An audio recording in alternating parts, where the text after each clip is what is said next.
Gusto nyo pa yatang ipaliwanag ko kung bakit gunggong siya. Sino ba travel ng travel tapos umutang sa World Bank? Siya. Sino ba pumirma ng budget para ma-release sa Congress? Siya. Tapos binigay sa mga demonyo, pinangkasino nila.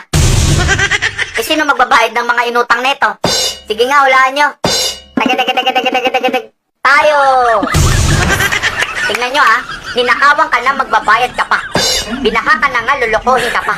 Hirap ka na nga, tatakasan ka pa. Sa sobrang tindi na nakawan, pati si Monkey D. Luffy nakitagyak na. Sila yung mega, most, biggest, super, duper pag-usapan ng gang. Maning-mane, walang binatbat, miski katiting, yung Alvin Flores Robbery Gang. Istribo gang, martilyo gang, dugu-dugu gang, talisigang, kuratong balilinggang, saka sesto gang. Panis na panis dito kahit pagsamasamahin mo pa lahat ng gang. Mas matindi to kasi government official na yung member ng Robbery Gang. Kutsaragatas. Member ng Robbery Gang, government official na.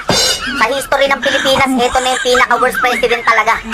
Kaya pag tumagal pa to, tumagal pa tong presidente na to, yung nakawan lalo pang lalala. Nice, bongbong! Palakpakan ng mga tanga!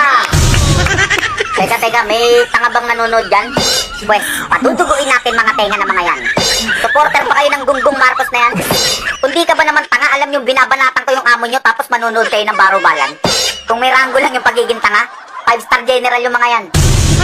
Pag magnanakaw ka tapos government official ka, gagawin kang state witness. Ikukulong ka ng konti tapos mapapawalang sala ka parang si Napoles. Doon nagkamali si Alvin Flores. Bago dapat siya nagnakaw, tumakbo muna siya sa Congress. Tama, mali. Real talk yan pare, ganyan talaga nangyayari. Yung Kongreso, tahanan ng mga buhaya sa kabuitre. Tapos yung mga mahihinang congressman dyan, takot magsalita. Mas pinili nilang magtanga-tangahan, magtikom ng labi. Dapat pag magnanakaw na government official, yung kaso bigatan. Hindi yung bebedihin nyo tapos gagawin yung state witness dyan. Putragis, dadami lang mga yan. Parusahan nyo ng bitay, yan lang yung solusyon dyan.